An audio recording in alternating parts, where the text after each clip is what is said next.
a choice right now, between fear and love. It's just a ride. Out of the dark night of ignorance and into the shining light of truth. Expounding reality. A population of citizens capable of critical thinking. We don't see things as they are, we see them as we are. There's a level of reality where everything dissolves into an ocean of energy. We empower our experience by insisting on our authenticity. That's very profound. Very. Expanding reality. Preston, Dennett, welcoming it back to the show. My friend, it is so cool to see you, man. Author of 3001 books and counting. Your first episode on the show, 173, as well as the contact panel thing that you did with us, will be linked down below so that people can check those out. Man, you've just written some fascinating books, and then I mentioned the fact that you've been on before because we could skip the backstory thing, dude. We can just get to the how you doings, and folks can check the first episode for the backstory and all that, right? So what have you been doing, man? What have you been up to? Well, keeping busy, trying to maintain the house. That always takes up a bunch of your time. Just trying to, run the whole household and keep your life going. But yeah, it's going good. I mean, we got chickens, so we're getting our own fresh eggs now. And I'm always interviewing people and trying to publicize the latest book that I put out and just having fun, researching and writing. I love it. Well, you got chickens, so let me ask, how's that going? Did you go the Tractor Supply route and just go buy a handful of chickens and then raise them in a brooder and then stick them outside in a pen? Yep, Tractor Supply. That's where we went, actually. That's right. Yeah, right. It's funny you said that because have you discovered little tiny babies? And yeah, I mean, you walk by, they're right there. I get it. I absolutely get it.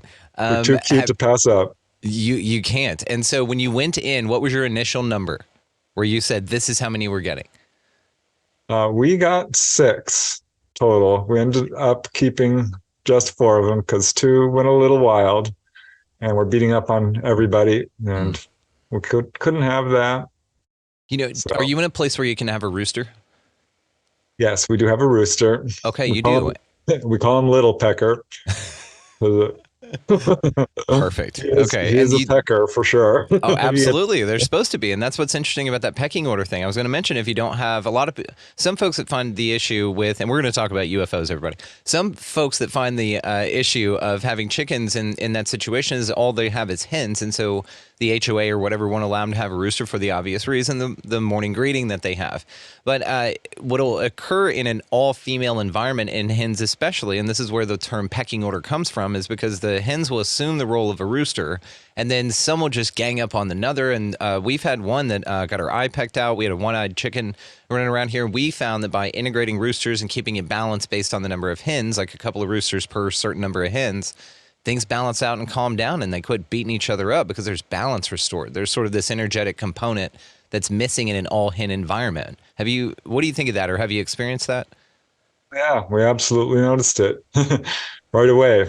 The pecking order was a little bit up in arms when there was 3 roosters and 3 hens, but now with 1 rooster and 3 hens, we're good. Yeah, yeah. You find that balance, and then you'll get. How long have you had chickens? I promise we're going to talk about UFOs.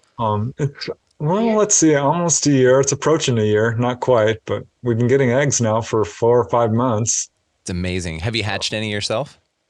Not yet, but I'm looking forward to that. Yeah, I was about to say, it's interesting, the thing called chicken math. Usually you go in with like, okay, we're going to get 3 chickens, and then you walk out with 12, and then next week you come back with 15 more. It's this interesting where they just seem to multiply.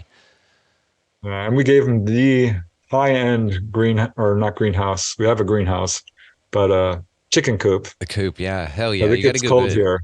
It snowed last night, actually. First time. Well, I was going to say this year, but yeah, first time this year. It's only been, 10 days for this year, but first time this winter. According to the Gregorian, some would say that March 19th is the first day of the new year. But, either way, so technically it's either still snowing this year, and maybe that's what's going on, or, yeah, man, you got to snow this year. That's wild. So, speaking of UFOs, which we've been teasing this entire time, have you seen any out where you are lately? No, I haven't. The last UFO I saw was back in California. And now I'm, of course, in the Blue Ridge Mountains of Georgia. Haven't seen any. But that's okay because I've had a lot of sightings throughout my life. I know they watch over me.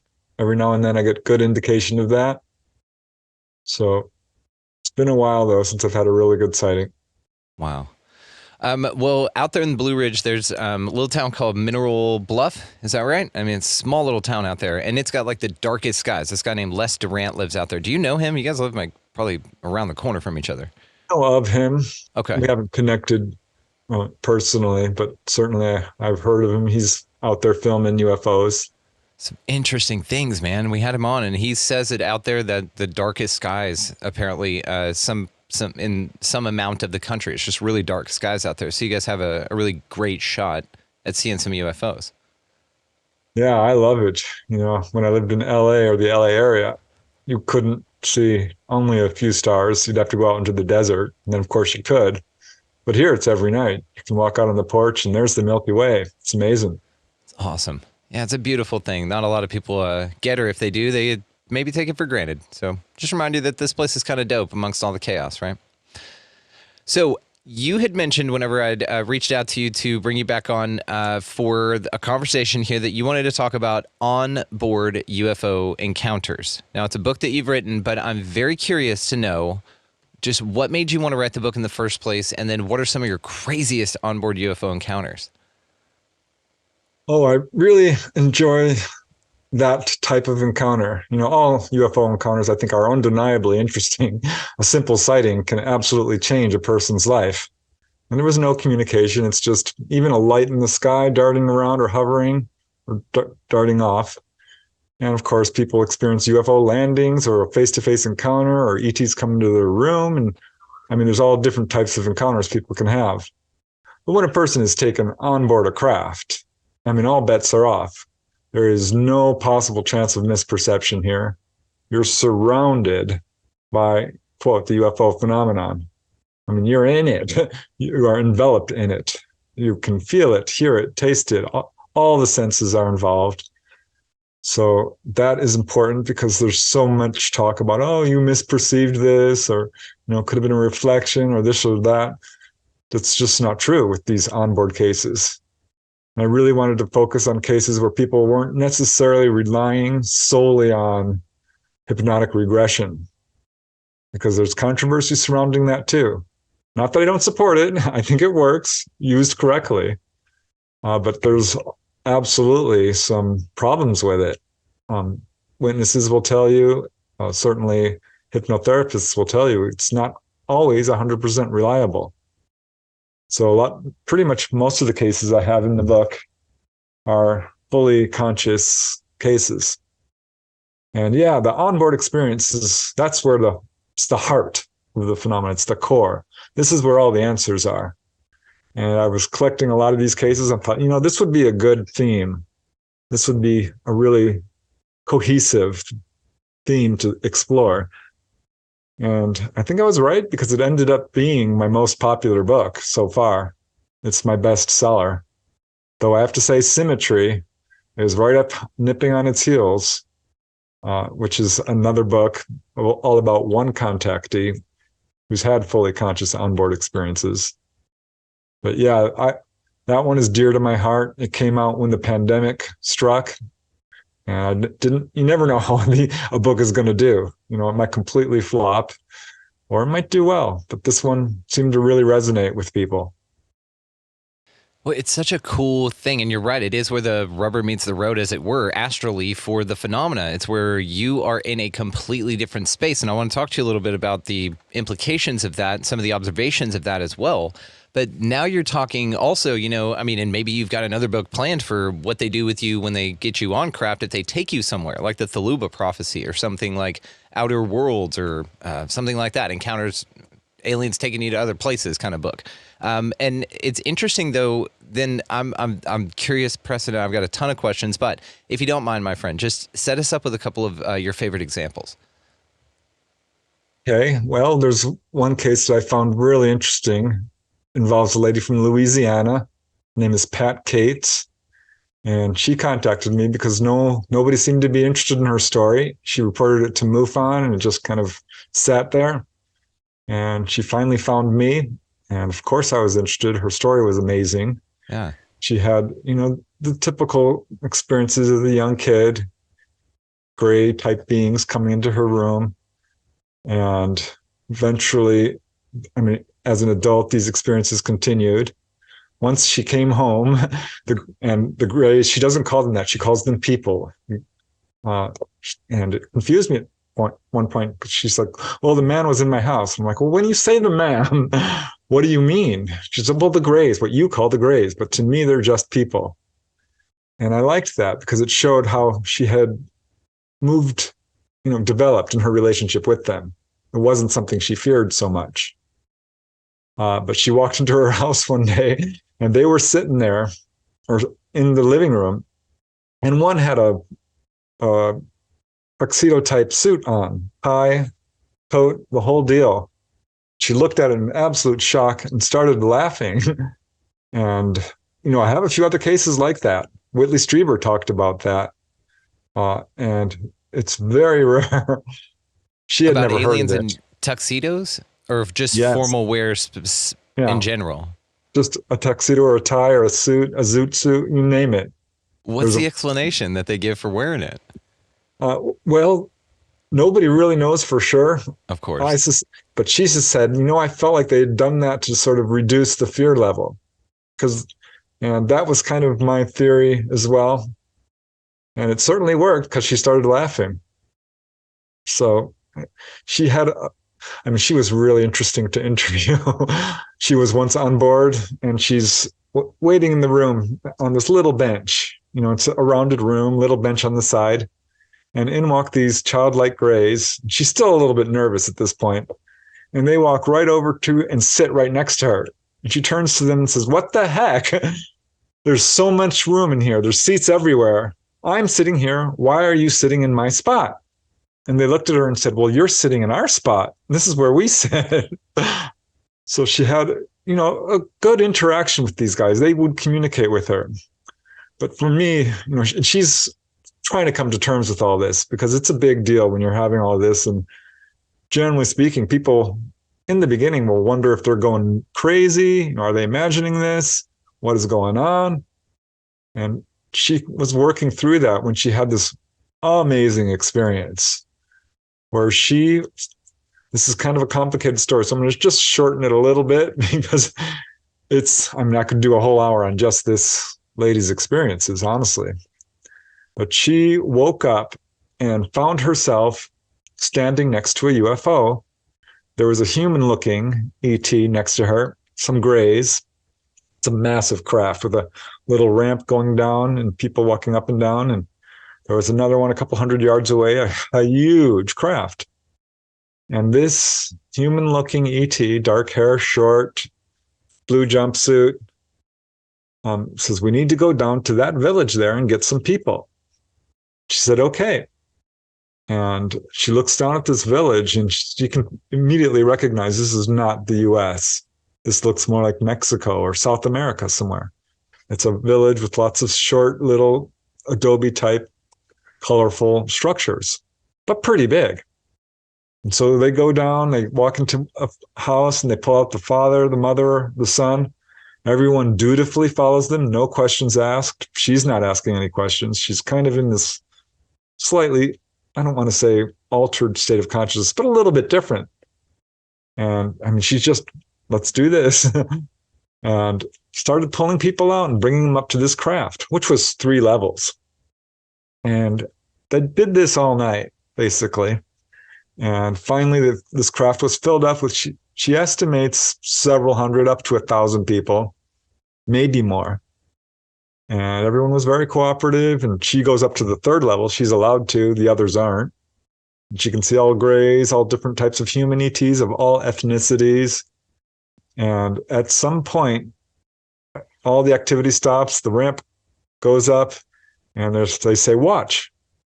And boom, there is a massive volcanic eruption some distance away, not too far, but it sends up this huge plume, and this pyroclastic flow of mud and ice and debris comes flowing over this town and buries it. And they rescued people during this period and after. They were pulling people out of the mud and the whole deal, and finally lifted off. And next thing she knows, this craft, or a smaller one, is landing at the end of her driveway in Louisiana. And they say, go into your room. You know, they lead her into her room and she falls asleep, wakes up the next morning and calls her friend. Says, you're not going to believe it. I had one of my, quote, UFO dreams. And starts explaining all of this, because this was a crazy experience. And her friend's like, Pat, you need to hang up the phone right now, go to your TV and turn it on. And Pat's like, what are you talking about? She says, just do it. So she hangs up the phone and turns on the TV. Turned out the Nevado del Ruiz volcano had exploded. This is, I think, November 1986. And I just so happen to have a book on that. I'm all into disasters, volcanic explosions, you name it, shipwrecks. And I have that book. And so I'm pretty familiar with this particular volcanic eruption. And she's watching her experience on TV. She sees this town, which turned out to be the town of Armero in Colombia. And this volcano, Nevado del Ruiz, erupted and buried this town in about 30 feet of mud and debris, killing 27,000 people. But some of them were apparently rescued. This is what she recalled. And I know of other cases like this where people's lives have been saved, not at this scale. But yeah, this does happen. There are other examples of it. But this was so interesting to me because I got to talk to the witness firsthand. It really upset her. I mean, she ended up going to therapy about it. Turned out it was a government therapist. And he's like, well, I've heard other people describe these things. He was familiar with it, which really shocked her. But she ended up stopping going to therapy because the therapist was so interested in her because she had the psychic ability and she was predicting all of these things in his life. And he started just testing her all the time because she told him, your wife is doing this or that, or you have this problem at work or this issue. She's very, very psychic. So that was one of my favorite cases in the book, just because it's off the charts. It's definitely an outlier. It's so many questions, Preston. So many. So 27,000 people died, but you say about 1,000 were saved. Is that right? But on this one UFO. Now, were there multiple UFOs, or did she recall that? There were 2 UFOs, and she said it could have been upwards of 3,000, 4,000. She's not sure. It was a lot of people. And I asked her, I'm like, well, what do you think happened to these people? And she says, well, I don't know. I couldn't tell you. I don't think that they were put back on Earth because that's going to cause all kinds of questions. And, are they going to have any memory of it? I mean, what's going on here? And in another, I mentioned the book Symmetry. That's with Dolly Safran, who's a contactee. She's kind of become my go-to gal because she's fully conscious, doesn't need hypnosis, has no fear of encounters, has worked with the ETs very, very closely since age 14, all the way up. She's now in her 60s. So we're talking thousands of encounters, literally hundreds per year. And I asked her about this. I'm like, has this ever happened? Have you heard of this? And she's like, oh, yeah. Yeah. And she's participated in a few of these mass rescues. And she mentioned specifically like plane crash. She's really not at liberty to say which one. But yeah, people have been rescued from disasters where their remains won't be able to be traced or missed necessarily. And you can pull them out without causing, problems with officialdom, I guess. So this is something that does happen. I mean, she described another case where a lady was in a house fire and badly burned, and they pulled her out, the ETs did, and healed her. And she's like, I don't want to go back. And they said, well, we don't normally do that, but in your case, it's okay because they're not going to be able to find any trace of you anyway. So, all right. She went to live with the ETs or was transplanted to another world. No, this sounds like science fiction to skeptics, but I'm telling you, I believe it. I know this is going on. I've got enough examples of it. There's a lot of missing people in the world too, that we don't know what's happening to them. And I have other cases where people have been or gone to live with the ETs. And real quick, there was another case. It's a bit of a tangent, but man, oh man, it's such an interesting story. This guy I interviewed, Tony is his name, had a group of friends. They're all in their, 19, 20, 21 years old, 22. And they would go out to Palm Springs in Southern California because one of them had parents who owned a cabin. And they just go up there and drink beers, hike around, and spend the weekend there. And one of the guys' name is Paul. I have his last name. I know exactly who he is. But I'm not using his name because of what happened, his last name. They went up there. This is, let's see, 1978, I believe it was, 79. And Paul's like, I'm going to take a hike, guys. I'll be back in an hour. And this is a wilderness area. He's gone for like 2 or 3 hours. And they're like, well, gosh, we're going to have to send out a search party. Where's Paul? What's going on? And they were gathering everything and getting ready. It's nighttime, right? And in walks Paul. He's like, guys, you're not going to believe what happened to me. I came upon a landed UFO. And everyone's like, shut up. Tony, the guy I interviewed, has had some paranormal experiences, has always believed in UFOs, knows Paul is not a joker, and asked him about it. Of course, all the guys started listening as Paul describes coming upon this UFO, which had landed at the base of a cliff. And there were these basically human-looking ETs. He said they were bald. They did have large, dark eyes, very pale skin, thin mouths. I think we might call them gray human hybrids. That's what they look like, but white jumpsuits. And he walked up to them. They were very accommodating, very friendly, and started talking to him and said, yeah, we're studying this area right now. We're studying the wildlife. Would you like to come on board? And he's like, sure. He went on board. He said, there's nothing really in there. It was just a clean, white, round room. Everything was spotless. Everything was pretty much white except for the darks of their eyes. And they said, if you'd like, you can come with us. And he said, really? They said, yes, but the thing is, you won't be able to come back. And he's like, oh, well, no, I don't think I can do that. I'm not ready for that. And they said, oh, well, okay, that's fine. But we are going to be here next year at this time, on this day. So if you change your mind, we will be here. And why can't you just drop me off next year then? Like, give me a year, right? Not forever, right? If you're going to be back, swing back by, right? Yeah, I don't know if he asked that or not. But what I do know is he declined the invitation, told everyone this story, and they're like, oh my God, are you serious? Like, listen, I'm dead serious. This happened. So they go home and a year goes by almost, and he starts giving away his stuff to all his friends. And, he quit his job. And Tony goes up to him and is like, Paul, what are you doing? Are you thinking of going out there? And he's like, well, yeah, I thought I would. And Tony's like, well, are you going to go with them? And Paul's like, well, I don't know. I don't know. But the day came where he just drove off alone to that area and didn't come back. And so after a couple of days, Tony, the other friends, and Paul's family drove out there, and they found Paul's car with the keys in it. No trace of him. They called the police. The police searched the area, questioned everybody. Tony's like, well, this is the story he told us. All of his friends said the same thing, like, yeah, that's what he said. And they never found him. He never came back from wherever he went.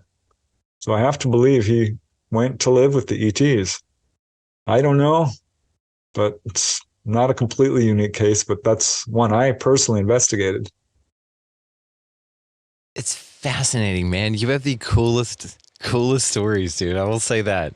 Now, what do you think going to live with the ETs means? Because kids are told when their dog's being put down that it's going to live on a farm. You know what I mean? So what do you think we are as far as living with the ETs means? Do we have a nice habitat? Are we in a glass enclosure for some alien kid? Are we food, fuel? What do you think our role is? I don't think we're food or fuel or anything like that. I know that there's some disinformation floating around in the field where ETs feed off our emotions or eat us for lunch or put us in cages. No. I don't have any good reporting on that whatsoever. But I do have good reporting on people being placed on other worlds. And that's what I think is going on. And we don't have a whole lot of information on it because these people, of course, are not coming back. But I suspect he's having a good time, the adventure of his life. Probably picked a job of some sort, whether it's counseling other people or helping to establish a more, environmentally safe lifestyle. It's a mystery, but I imagine it's the adventure of a lifetime. There was another very famous case, Frederick Valentic from Australia, who had a UFO come over him and he disappeared, never seen from him again. It's another case over the Great Lakes. Felix Moncla, a young serviceman, was sent out to vector a UFO. They couldn't see it, but they had it on radar. His plane merged with the UFO. The UFO darts off. He's never seen again. So we don't know precisely what's happening with these people, but we're going with the ETs. That's clear. I personally think they're having the adventure of a lifetime. What about cases in areas like the Bermuda Triangle or portal regions where they say that you can be walking through the woods, and if you walk between these two rocks on a certain day with this key in your pocket, which is made of a certain metal, you'll just teleport? Or maybe it's just a hole in reality somewhere where people slip in and out. Maybe they slip out and don't ever come back. I think, Flight 19 of the Bermuda Triangle was one of the most rememberable cases, but there's many, man, where like this whole missing 411 phenomena and things like that. It's interesting. So do you think that there's anything to that? To also, it's like, yes, and it's aliens taking people off, not using them for food, because one could say, just devil's advocate for the other side, but I like your perspective. I like the heart that you have with the phenomena. I think it's great what you do with the stories, how the passion you have for it. But devil's advocate could be that they knew that volcano was going off and they just picked up a couple of thousand people for a snack rather than letting them all get killed. Why not send 20 ships and save 27,000 people? How did they select who to save? You know what I mean? It's like, if it was indiscriminate and just block by block, then it would seem then that it was unimportant. You know what I mean? Which ones that they had. So then therefore one could say that just as unimportant as it is that they just gathered this amount of strawberries rather than the whole thing, right?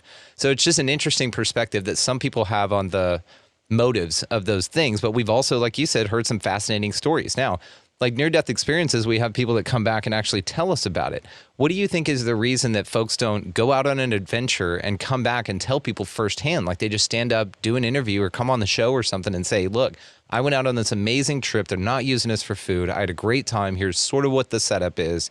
Do you think that may be the next sort of way of disclosure or bridging with aliens, is sort of this idea of these contactees that have been living dope lives and established deep relationships from a human perspective with these entities coming back?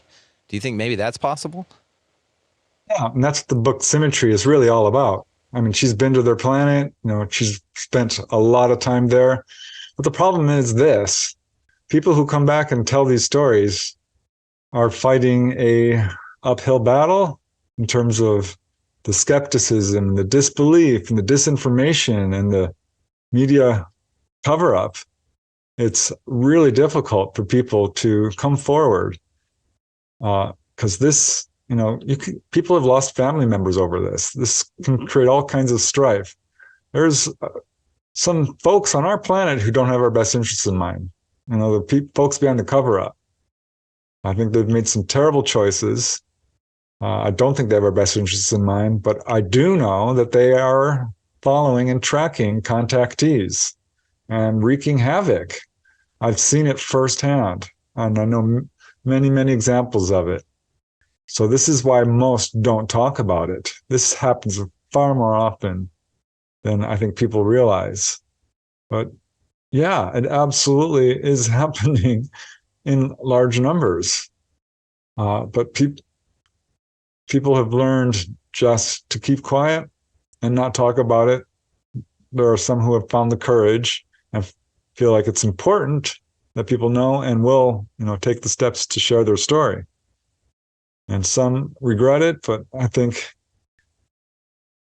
it's unfortunate that we're having to deal with this cover-up because it shouldn't be this way. And that's one of the reasons I do this research. Because you can say that ETs are here to take over or eat us for lunch or whatever, but prove it. Show me the firsthand information that leads to that conclusion in any way.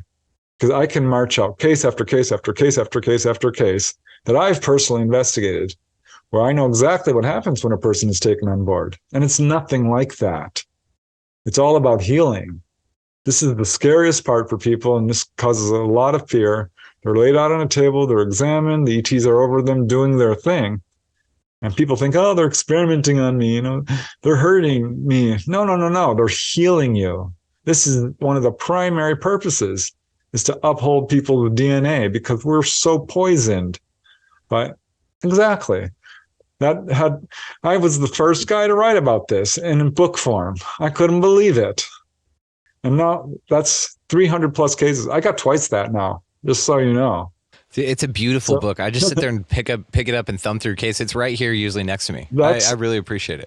It's my most important book in a way, I think, because it really drives it home.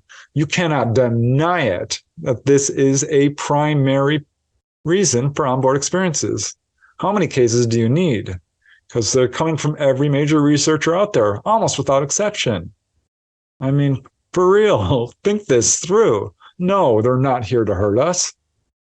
The evidence doesn't show that at all. They're not here to eat us. Are you kidding? If you could fly anywhere in the universe, you had a craft that could basically traverse interstellar distances, would you really come to Earth to terrorize people? Why?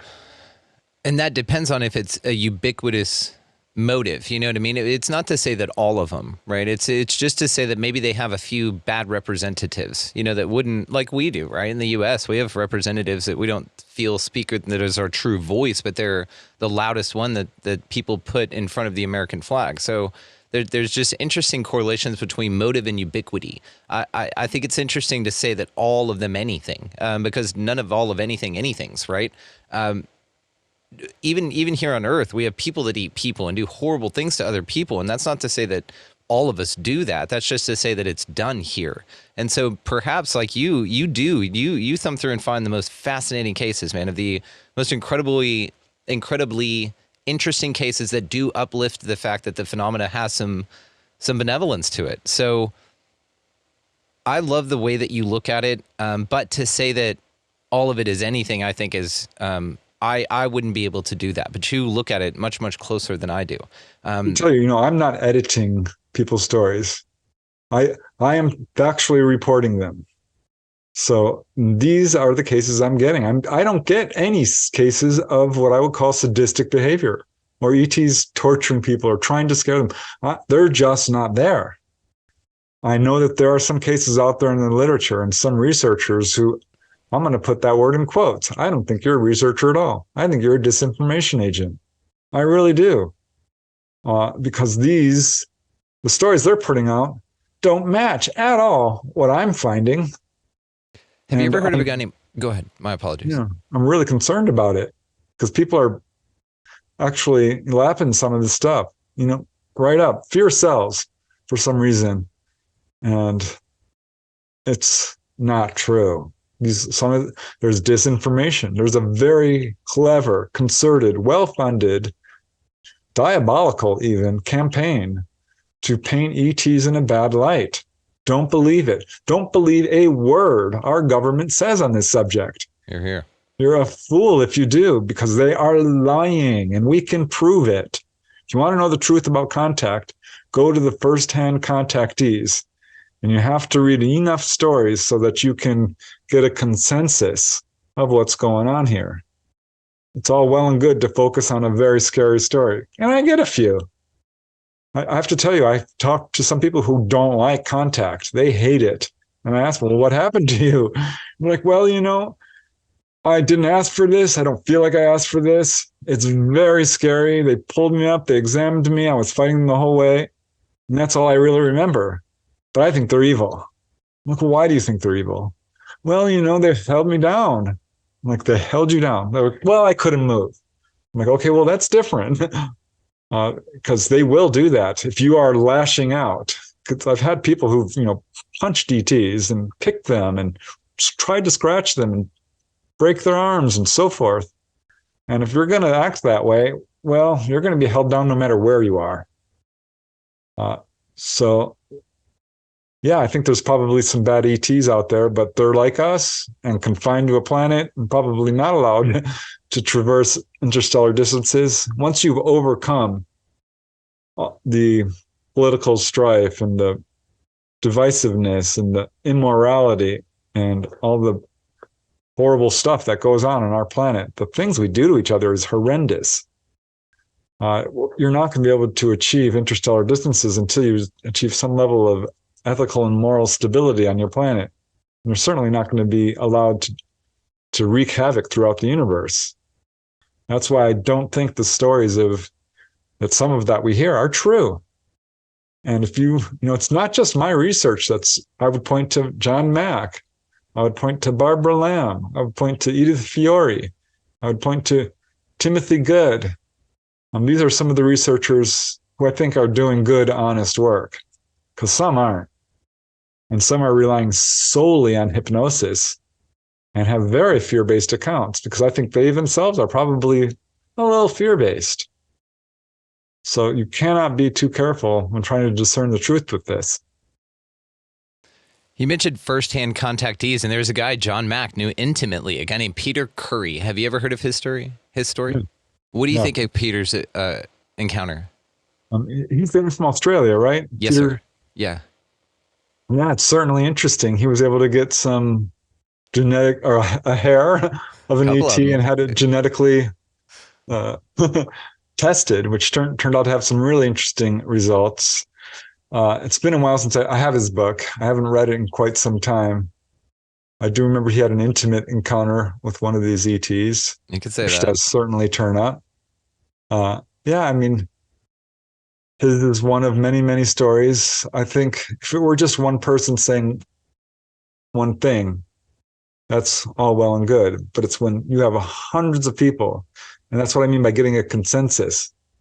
You have to throw away the outliers to a certain extent. If one person is saying it, well, okay, well, it could be true, it might not be, but until you get 100, 200, 300 stories of people basically saying the same thing, and they don't know each other, then you're starting to make some real progress. Because now I can pretty much predict to a certain extent what a person's going to say when they say, I've been taken on board. I mean, I know what the interior of a UFO looks like. I know what the tools they use, the way the ETs look, the dresses, how they, the clothes they wear, the procedures that take place. So, yeah, I mean, I'm not sure. I can't really speak to Peter Corey's case because I honestly don't fully remember. That's okay. We just had him on, man. It's very fresh. And so, I mean, I hit record, introduced him, and didn't talk for an hour and a half. And it was just account after account after an experience after experience. And a lot of it he feels is also sort of crossing into the world of demonic because he's got these scratches that'll just appear on his legs and things, like some really interesting things, but has had a lifetime of the freaky woo-woo, is a subtitle of the episode there. Speak to that to a certain extent, real quick, because when someone has contact, they have a psychic awakening. They are suddenly a beacon, and they will have an onslaught of spiritual activity and poltergeist-like activity. And this is often them, because you will now have your whole bioenergetic field awakened, and you're seeing shadow people, and you're having mediumistic experiences and astral projection, and I mean, you have this onslaught of paranormal activity all around you. And when someone comes back from an encounter, they can experience all of this poltergeist-like activity, and that's partly them, honestly. But you can draw in bad spirits because now you are a bright light to them. That is not the ETs doing that.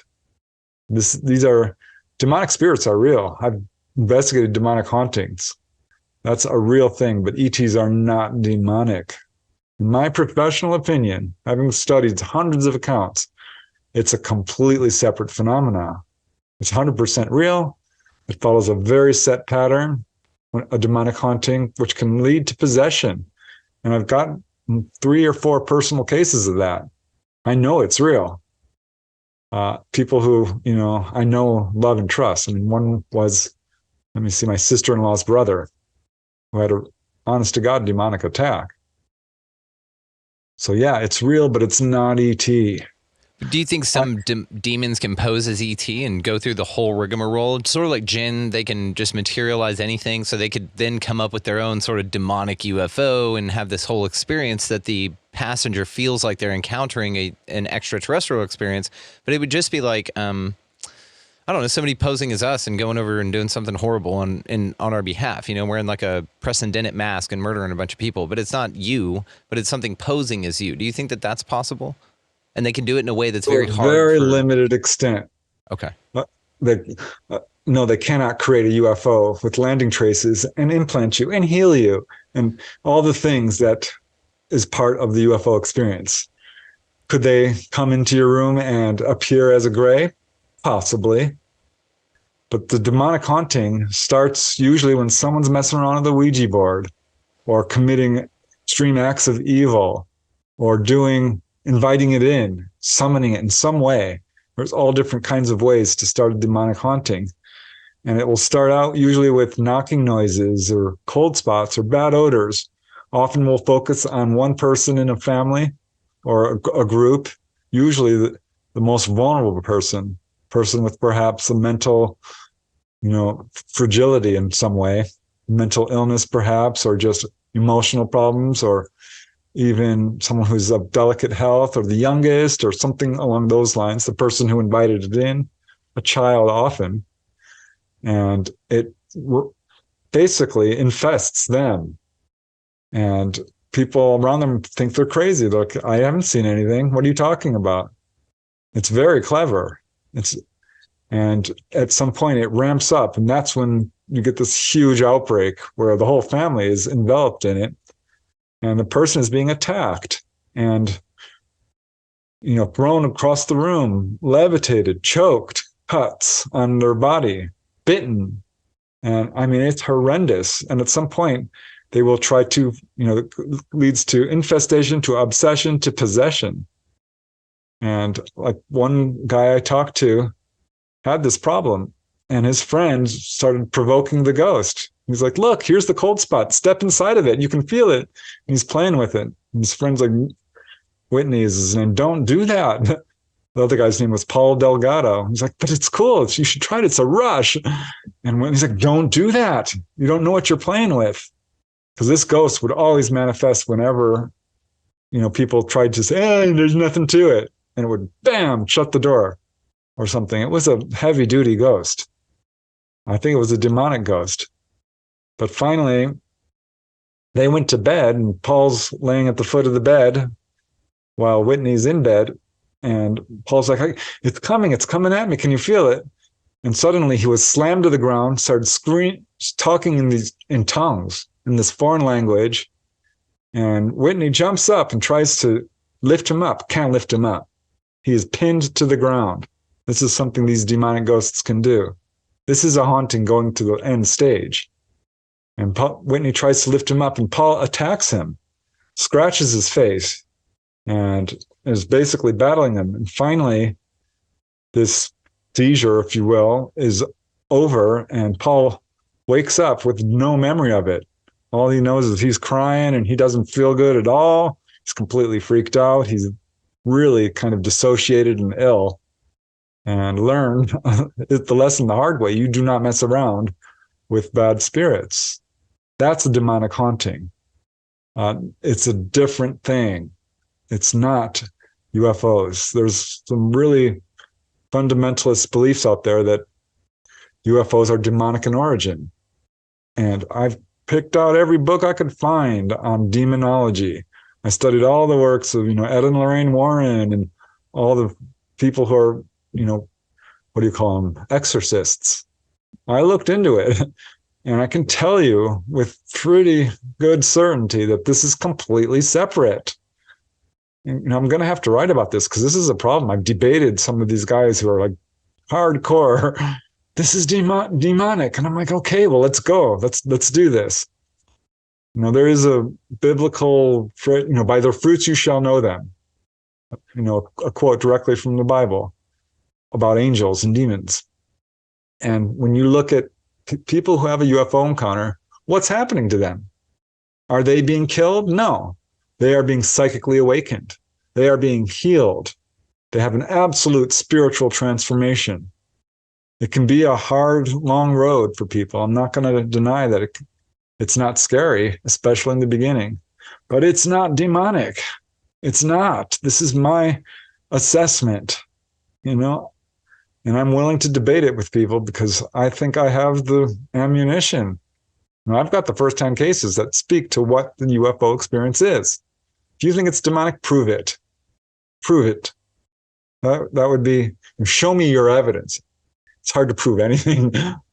That's, when it comes to UFOs and ghosts and such. But we really need to get down to brass tacks here and think clearly and really use our own abilities of discernment and searching for the truth.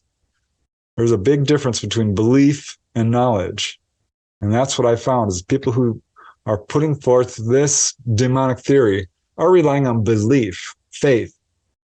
They have no firsthand experiential knowledge or firsthand cases to back this up.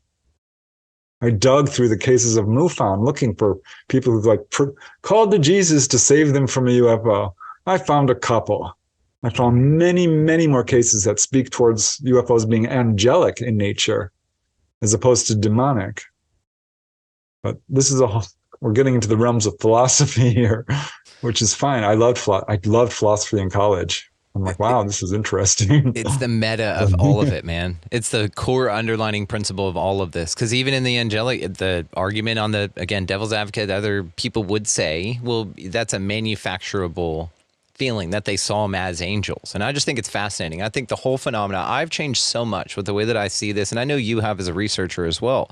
We all start nuts and bolts and then we open our minds to all kinds of cool stuff. So the questions just keep coming, which is what's so fascinating about this. And I've abandoned the idea of certainty, my friend. I am, Preston, I can tell you with absolute certainty, actually, that I have one belief in this place. The rest are just ideas, and I'm fine if they change. My belief is that temporary truths are all I'm able to comprehend. I'm only able to comprehend a little bit of truth, and I'll know it for damn sure, just like I knew that those things were nuts and bolts and coming from Zeta Reticuli or whatever. Not that they're not, but it was a temporary truth in my path, which means now if I can just see things as all around me as just the way that I feel about it now with new information, I may change the way I feel about it. And I think if you can just be there like we all are, it's a beautiful place to be, man. So I definitely wanted to ask you about the insides of some of these UFOs because I asked Denise Stoner, are you familiar with her work? Okay. What the inside of a UFO smelled like. So this is going to be a two-part question, okay? What are the most common smells reported in UFOs, like alien farts and stuff like that? And also some unique features as far as the inside of UFOs go, because sometimes you hear they step inside of it and it's like Narnia. It's like a massive world on the inside that looks too big to be what the craft showed up at. So two-part, smells, size of the inside. What's going on with that? Yeah, well, I'm glad you asked that because I ended up doing a whole study on the smell of UFOs and ETs. Yeah. And one thing I noticed immediately was they can break down into two main categories because one category is definitely organic. And this is very important because this speaks towards these living beings of an organic nature like us. And when people go inside a UFO, they report organic odors. And some say, well, it was a little stuffy, cheesy. Lee Strieber described it as being like a locker room, one of the rooms. It was kind of smelly. I've heard a number of different descriptions. I heard one person say, it smells like chicken, which I kind of just dismissed, but it was funny. But I had a couple of people say, well, Franks and beans, kind of a Franks and beans odor. And I kind of dismissed that too until I heard it a couple of times. I'm like, well, okay. some people, Whitley Strieber described the ETs. He smelled them perfect, up close. He asked them. He says they had a kind of a cinnamony smell. I found that kind of interesting because I've heard that before. Other people have said woodsy, that exact word. Just sort of a delicate, subtle, would probably be a better word, body odor, which you would expect from any living being. So, yeah, there's organic odors for sure. Sometimes people will describe or more like chemical odors or something that speaks towards these being machines, because people will describe like ozone, which is something which can appear when there's very strong electric fields around, and can sometimes have, it doesn't necessarily smell great. I know it smells good after a fresh rain and people are smelling hints of ozone, but large amounts smell kind of sulfurish. And I think that's where some of the people have their fodder, their ammunition, say, oh, listen, it smells like sulfur, it's demonic. Well, eggs smell like sulfur. Are eggs demonic? Come on. You cannot make that jump. But yeah, absolutely. People will describe metallic odors, electrical odors, chemical. One guy described the interior of a UFO. He said it kind of smelled almost like a fish tank. The air was a little bit different. Usually slightly cooler inside, though that varies as well. But I think it's an important distinction here because this speaks towards these being machines that use high amounts of electricity. There hasn't been a whole lot of studies of UFO odors. I found a couple before I did my own, and I ended up surveying about 70 cases, which people reported an odor. And that's what I found. So there's still lots of room for research in this area. But as far as the interior of a UFO looks like, it's super interesting what you mentioned, because I started getting hints of that certainly in the literature, but on my own, it's like, how big are these UFOs? We do often see the rounded room with indirect lighting. That's almost a rule. And it's so funny to hear people who are trying so hard to describe this. Like, it was bright in there, but I couldn't see a light bulb. It was as if the walls were glowing, but they weren't really glowing. It was like the air itself was light. The air was, it's funny to hear them saying this, because that's the rule. I don't think I have any cases of people seeing your typical square cornered room.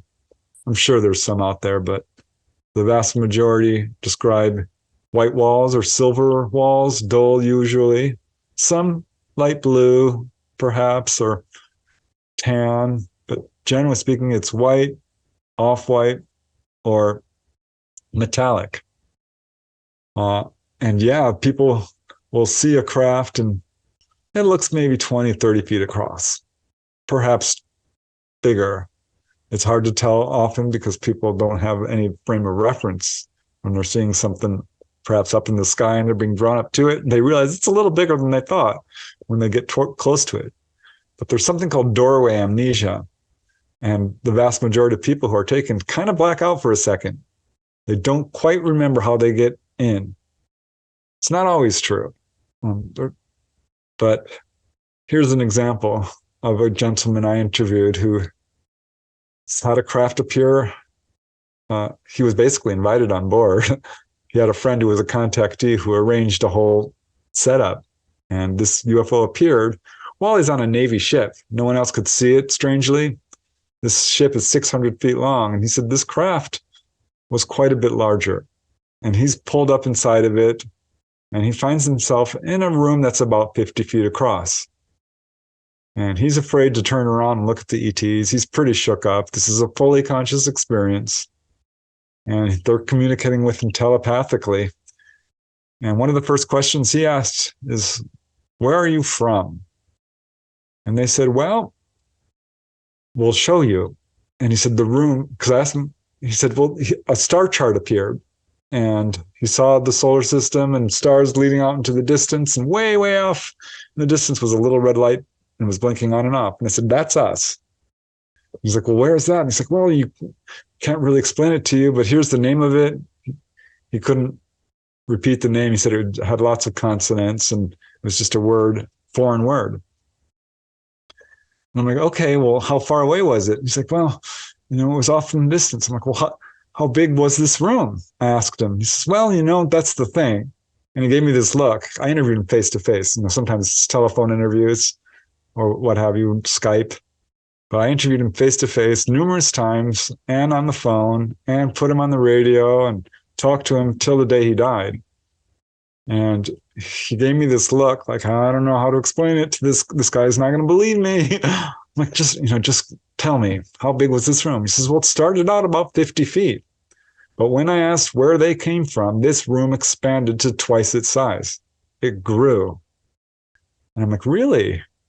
He's like, yeah. And he's looking at me to see if I, thinking he's crazy. I'm like, just describe it. And he says, yeah, I don't even know what to tell you. This room kept changing size. And to me, this was a red flag that he's telling the truth, because I keep hearing this. I had interviewed another person, Bill Foster, not too long before that, where he asked the ETs, how big is this craft? It seems like it's different every time I come on board. He says, this is one of the few times the ET laughed out loud. A gray. What's his laugh sound like? He's just normal. Like a cackle? No, it's a normal laugh. Just like a human laugh? Oh, yeah. Wow. Telepathic, but he said the ET told him that the room is as big as we need it to be. And seemed kind of just amused by his astonishment. Now, these guys are not that removed from us. They are basically what we would call human. They're people. This is what I'm finding out from contactees who've moved past the fear barrier. Bill Foster had. He had initially missing time and recalled it under hypnosis, but ended up having fully conscious experiences and had interacted with them so much, he's like, got over the fear. It's like, here we go again. What's going on? And that's when you start to get to the goodness of it. And you start to realize, okay, they're not here to hurt me. And you can develop a relationship with them. And they will take you down to the engine room. They'll take you up to the observation deck and they'll show you the star field or Earth or the moon. That's most common, those three things. They usually show people the Earth far below or a field of stars. Occasionally the moon, more rarely Saturn, and most rare, another planet entirely. So I have that in I think, the next book, Humanoids and High Strangeness. I don't know if I have it in this one. I probably do. But it does happen. They'll take you to the control room. And this is so cool, because I already have people describe how they were set down in the seat and allowed to fly the craft. Dolly Saffron describes that in the book Symmetry. But in this book, Onboard UFO Encounters, a gentleman by the name of Jay Gardner had that experience. Woke up, he's, 12 years old, hearing his name being called. He's like, oh my gosh, they're here again. And he looks out his window and they're like, come on. It was a human-looking ET this time. It's usually grays and human-looking, and sometimes sort of a praying mantis. So he goes out and he's in his pajamas, goes across the street, he's pulled on board this craft, and they're like, we want to show you something. And took him up into the control room and sat him down in the seat and said, would you like to fly the craft? He said, sure. And he said it was a little kind of joystick type device.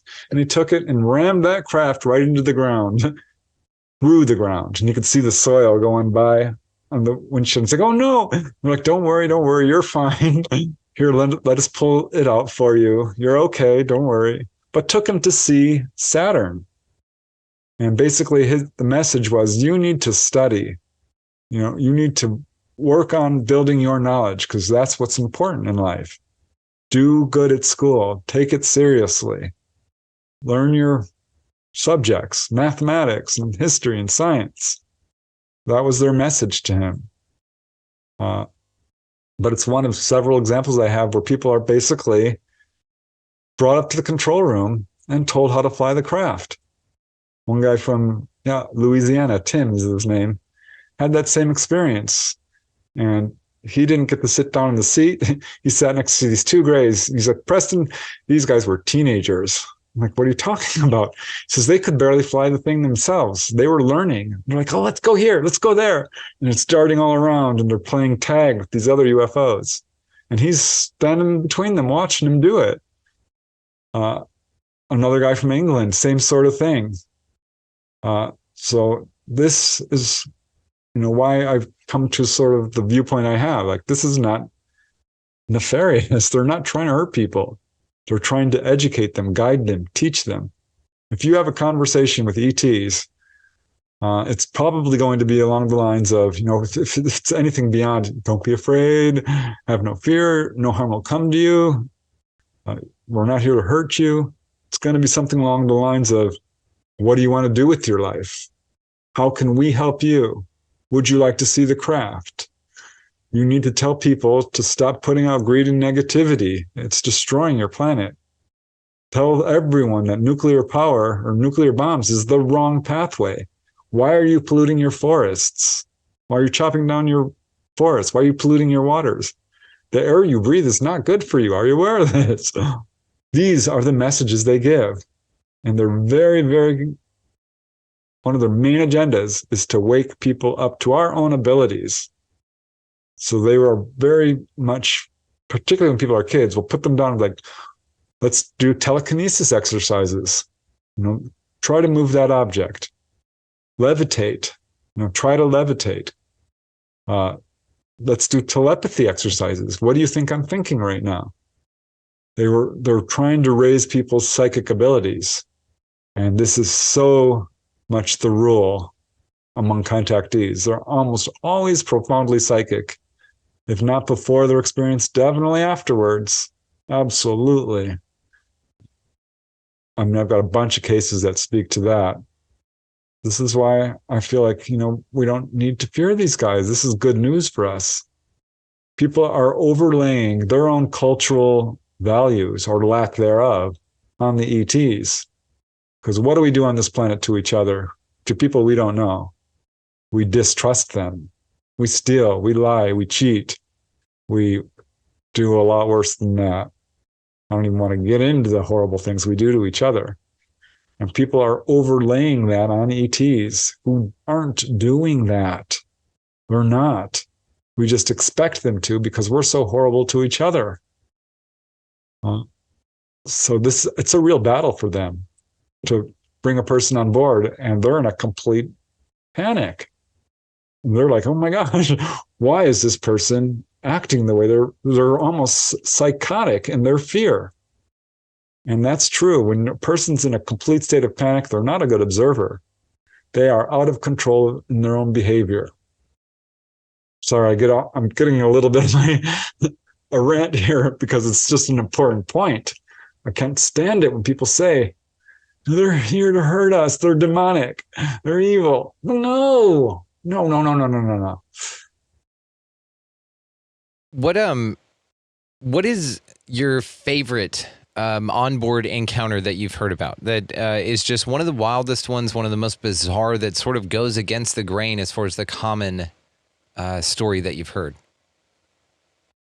Oh gosh, well, there's that one I told you, which is, where the lady was involved in that rescue. Yeah. Gosh, well, in the book Symmetry, which that's definitely my favorite, onboard experiences in symmetry. Dolly Saffron has all kinds of experiences. And one that really struck a chord with me, where she was repeatedly taken to what we would call animal husbandry centers or arboretums, where they have all these plants and animals and very large, what we would call mother ships, which are a lot bigger than you might think because they have lakes filled with fish and just, what you've heard of a Dyson sphere? Yeah. She was taken to one of those at least 4-5 times. Didn't even realize that she thought she was on another planet. And they were like, no. This is a artificial structure. And I don't have a whole lot of descriptions of that from other people. That's why I like her story. because it's a lot more extensive than anyone else I've ever talked to. And in addition to that, she's got proof, evidence, a lot of photographic evidence. I've seen the UFOs myself. I've had some really profound experiences with her. I've become a participant in her story. And that's why I think her story is so valuable, which I didn't talk about because I wanted her story to stand on its own. You know, it's not my story. You can either take it or leave it. That's up to you. I'm presenting the evidence, but I know personally from personal experience that it's real because I've been there and done that with her. So yeah, her story is probably my favorite because they gave her the controls. They let her fly to Saturn, flew through the rings around it, went over to the moon, flew around that, landed on the surface of the moon, taught her how to fly the craft, which was a 4 or 5 year process, mind you, of her being taken twice a week for 2-3 hours. They'd always bring her back just minutes after they took her because they can pull you out of our time stream into a sort of another dimension. I don't fully understand it, to be honest, but another dimension. But she finally learned how to do it, how to pilot the craft. It's all their technology is psychic based. And the craft themselves are embodied and alive. And this is what I loved about her story, because she's answering all these questions that other people are sort of dancing around trying to figure out. They'd tell me, oh, these craft are, I think they're alive. I'm like, well, what do you mean? And they said, well, it just felt like a living being. But she described that. She's like, oh, yeah, I communicate with it. Its name is Talata. But they taught her how to, it's a difference between traveling interplanetary distances, which they can travel, I think it was 30,000 miles an hour, as opposed to interstellar, which is where you open up a light gate. And this entails extreme psychic ability and high amounts of electricity and harnessing Earth's and gravitational fields, or, the interstellar rather. They open up a light gate and pop through it.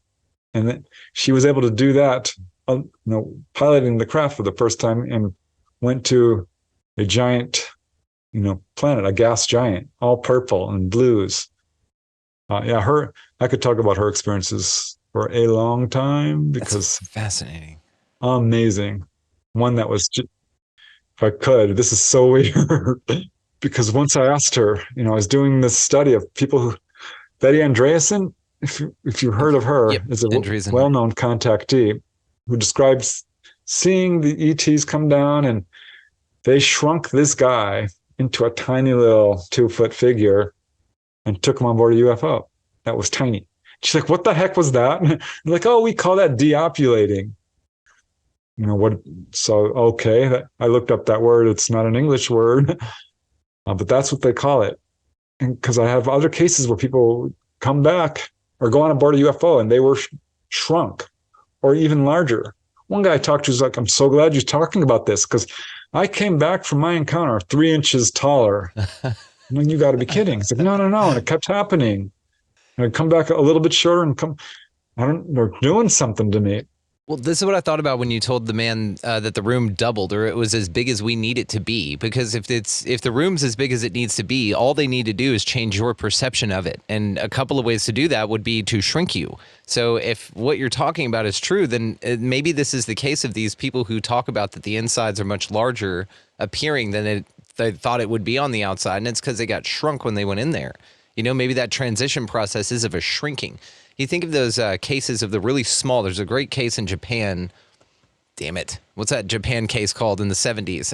Where they found the little hat-shaped, sombrero-shaped UFO, and the kids put it in the backpack, and then it disappeared, and then they put it in a cage, and then it disappeared. Do you remember? I think I remember that, yeah. I haven't looked into it now. Yeah, this little tiny little UFO thing, and who knows, could have been government, whatever. But to say that maybe the occupants can shrink in size, and maybe this is what going interstellar is. It's more of an Ant-Man thing where you go down, and maybe like we're giants. Maybe this is the biggest thing out there, but every time they go to another planet or whatever, it's subatomic. You know what I mean? Well, I don't think we can rule it out. I don't know that that's exactly the explanation behind these craft being bigger on the inside, because there is a case from Leonard Stringfield, the crash retrieval guy, who interviewed a photographer who, with a top secret clearance, who was told to photograph a 30-foot wide UFO, went inside, and it was not 30 feet on the inside. It was a gymnasium. Yeah. So this is how they have an understanding of space, time, and dimensions that's far beyond ours, where a UFO is like a Doctor Who TARDIS type of thing. Exactly. Because Denise Stoner talked about this, that her bedroom, when she opened the door, she was inside the UFO now. Like, it wasn't her bedroom. Where her bedroom was the entire UFO. Yeah, they can do that. They can actually come right flying into a person's home in much the same way that they walk through a wall. They can, their UFO can come right into a house, land, pick you up, and come right out. Holy shit. So I've had a few people describe that. Like, I was laying in bed and suddenly I was... Could you imagine? The room started to change. You've got your bong on the couch and you just all of a sudden on the UFO. You're just not sure what's going on. But just real quick, because I asked Dahlia Saffron about this. I'm like, I don't suppose you've ever seen anything like Betty Andreasson described, because I was doing a whole study of it and pulling out a bunch of cases. And I know she's my go-to gal. If it's real, she's probably heard of it. And she's like, well, actually, sure, I did have this experience that I don't fully understand. She was on board once, and they brought this gentleman on board and took him into a room. And, she's got some free time. She's flying around these craft. She is the real deal. She's on board when they're pulling people on board, and she's there to, like, calm down. I'm here. You're going to be okay. You're just being healed. You're being checked up. Everything's fine. And some are like, yay, I'm here again. And others like, oh my God, what's going on? She's seen it all. But this guy was brought on board and pulled to another room, and she followed because she was curious. And she's like, okay, just don't interfere. Stand back. Put him into this container and shrunk the guy down to 2 feet. And off he went. And she's like, I've got questions. And they're like, okay. She says, can I try that? And they're like, no. They're like, well, why did you do that? And I said, well, got our reasons. Easier to eat. Stop. Snack size. Very funny. But she's like, they're like, no, well, there is a macro universe and there's a micro universe. It's everything is not just one size. Right. There's a lot more complicated stuff going on than you're aware of. We can't really get into it right now, but that's the explanation they gave her. So it took about an hour for them to shrink this guy down. But that's just wild when you think about it, because, there was that movie, The Incredibles, shrinking, with Daryl Hannah. Remember, she grew 50 feet tall after being struck by a UFO. There was a movie. I don't remember that. That's awesome, though. Yeah. No. And then there's The Incredible Shrinking Man, and there's some, Honey, I Shrunk the Kids. Sure. Oh, yeah. Inner Space. Have you ever seen that? Inner Space. Remember that movie with Martin Quaid? Yeah, there you go. That's a good pull. Meg Ryan when she was hot. What about the idea is maybe they're shrinking them because they're easier to feed and they're easier to clean up their poops. You only need a little dog bag if you've got a little guy running around for a long interstellar travel, rather than a human being you've got to pump a bunch of calories into and get a pooper scooper after. You know what I mean? I don't know. I would be surprised if that was the reason. I think it probably has to do with the environment they're being taken to or coming from. Fair enough. Or the dimensions, because that is part of this.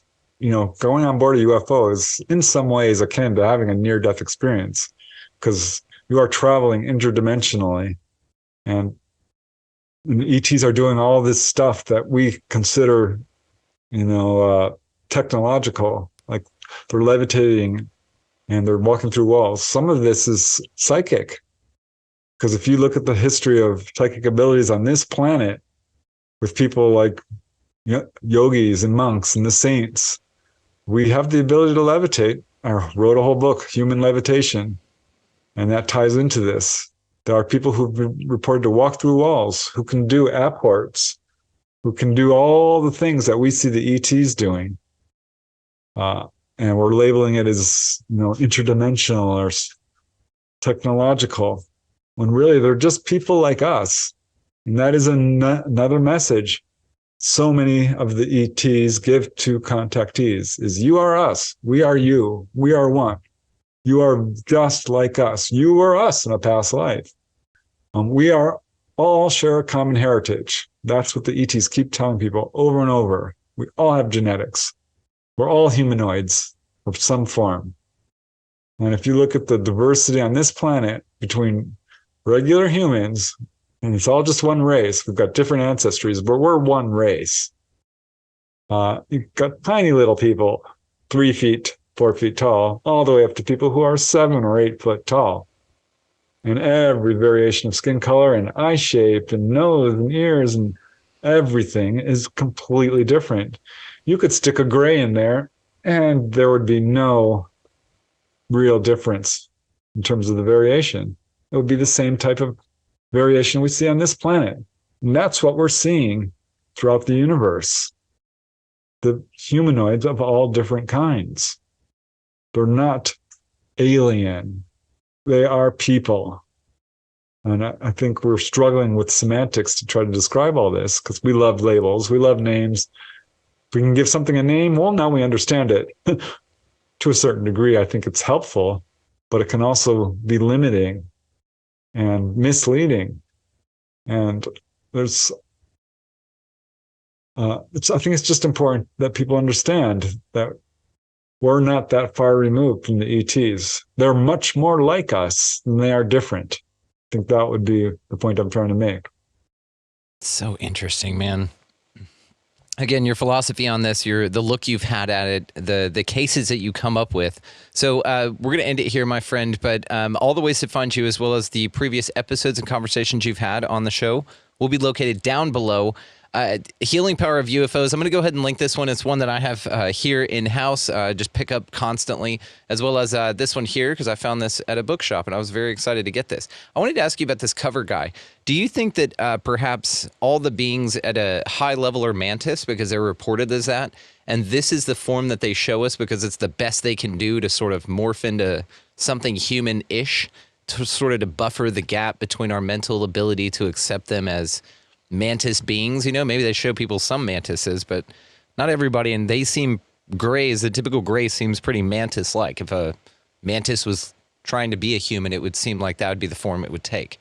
So I'm just curious about that, man, and then I'll let you run. And I thank you for your time, sir. This is always amazing to talk to you, dude. Yeah, that's a great question because there are what we call screen memories. People can have an encounter and come away with a memory of an owl or a deer or a superhero or a Barbie doll or anything really. I've got lots of cases where little kids thought they were clowns coming in to visit them. I think this is, to some extent, us overlaying our own cultural beliefs and to some extent them taking advantage of what might seem less fearful. So yeah, a gray can come in and you will see a normal looking person. But I think the grays look like the grays. And the reason I say that is because we have so many cases from people who are widely separate, who are seeing exactly the same thing. Some are tall praying mantis that, anywhere from 9 to upwards and 15 feet tall in some cases. Those are a little bit of outliers, but I have 2 cases, 3 now, my own. Generally, it's more 9 feet. So you have praying mantis, you have grays, all the way up to 6 or 7 feet, down to 3 feet.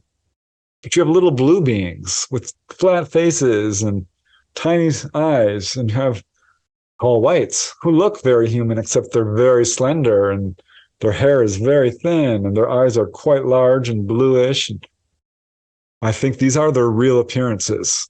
I really do. I can't prove it, but having talked to so many people who basically asked that question, what do you really look like? This is their real appearance.